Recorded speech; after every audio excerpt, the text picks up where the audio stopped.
doesn't say it by name, but that's what Francis is always talking about. The God of surprises wants us to do this. The God of surprises wants us to do that, right?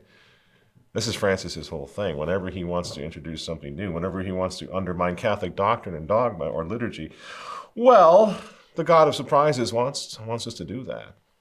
And Cardinal Muller just took it down. He just took down the God of surprises. God bless him. Bottom line, the battle line, as I say, the battle line clearly now, the battle lines are clearly drawn. And the bad guys are just coming right out in the open and admitting it. And the guys who were on the fence are now becoming the good guys, and they're coming after them. And this is going to be interesting to see how it plays out. It's happening all around us. The lay organization, for example, Notre Dame de Chrétienté, is responsible for the Pentecost pilgrimage. Now they're celebrating their 40th anniversary next Saturday in Paris. And for that occasion, that anniversary, they had invited Cardinal Robert Sarah, former prefect of the Congregation for Divine Worship, to offer the traditional Latin Mass in the Church of Saint-Roch. Now, incredibly, the Archbishop of Paris, Ulrich, whoever he is, he's only been around for a little while. I'm not even sure his name, but I think it's Archbishop Ulrich. He just canceled out of the blue. He cancels Cardinal Sarah. It was all happening. It was all announced. All going to be a go-ahead thing. Big deal. Hundreds and hundreds of people there in Paris. The Cardinal or the Archbishop of Paris just cancels the Cardinal Sarah, prohibiting him now from offering the traditional Latin Mass in Paris for that celebration. Why? Because they're terrified of the rise of traditional Catholicism. Because people are resisting or speaking out, and they're getting freaked out in the Vatican. They're freaking out over the massive traditional Catholic counter-reformation, which is what we're doing right now. It's a counter-reformation, and it's represented in spades by the Chartres pilgrimage, which is why I was really so proud to announce the release of the new RTV documentary on that pilgrimage at the CIC 2022 called Guardian of Tradition. This is the love song, sung by children to their mother, filled with so much joy that the flags of the nations seem to sing out. Christendom comes alive. This is what they have taken away from us. But this is what Chartres brings back. This is the answer to all the evil in the world. This is the Catholic thing. And this is the promise of Chartres, that the revolution will never crush the faith of our fathers. This is the Catholic spirit that must be restored.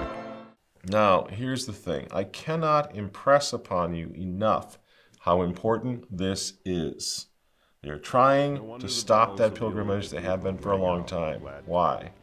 Because it unites hundreds of priests, because Cardinal Burke has said the Mass there, Bishop Schneider has said the cardinals, bishops have said the Mass for the Chartres pilgrimage, and it represents a coming together of the international traditional Catholic movement, the clans, if you will, to lay hold to their Catholic faith, to the faith of their fathers, and to demonstrate that they're not going along with this New World Order. Again, as I always say, Catholic or not, get behind this. Take solace in this. Take hope and comfort from this.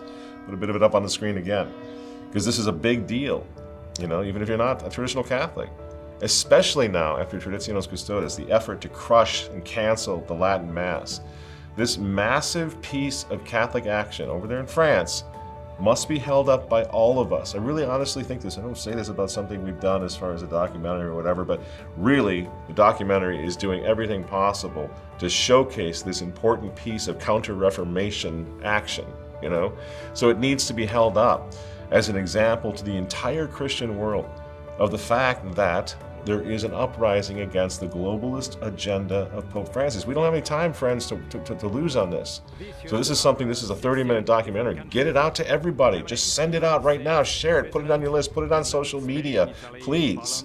Because the Vatican is extremely concerned about it. They just canceled Cardinal Sarah, who was trying to celebrate the 40th anniversary of that organization. And of course, this is why they're canceling us. This is why they're canceling the Latin Mass. They're threatened by it. And it's just moving ahead with vigor, as they say. Next year, if they allow it to happen, George Cardinal Pell will celebrate the Latin Mass at Chartres. The guy who was thrown under the bus by certain elements inside the Vatican, and then who went on to rot away in prison for a year or so, just like Cardinal Joseph Zen is doing right now in prison, while the Vatican is just too busy saving the world from climate change to say anything about cardinals in prison.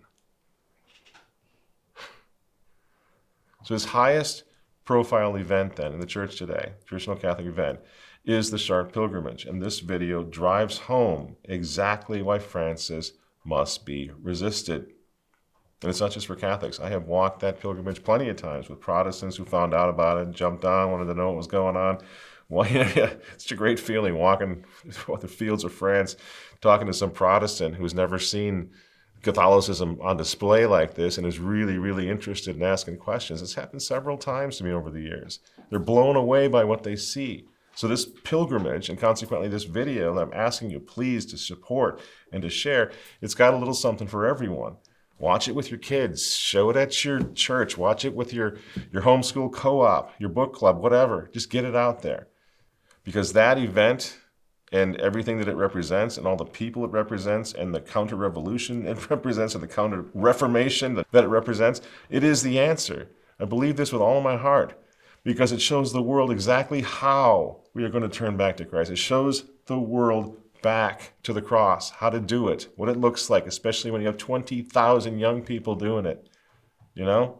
Because at this point, friends, really nothing else matters other than that, right? Are we going to stop this? We're not going to stop it through politics.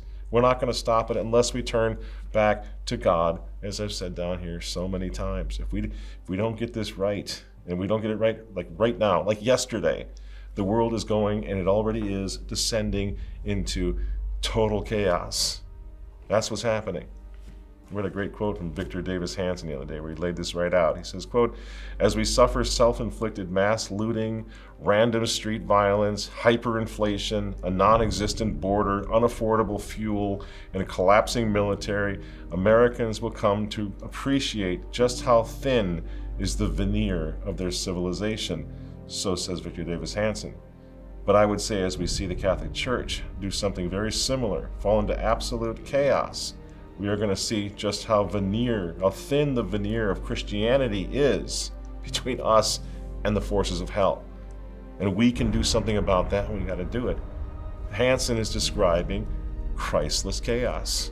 And the only way to fix it is to restore Christianity, and that starts, my friends, at least as far as I'm concerned, that starts by full-on, full-throated resistance against Pope Francis and his globalist friends, resisting them to their faces and everything about their diabolical agenda.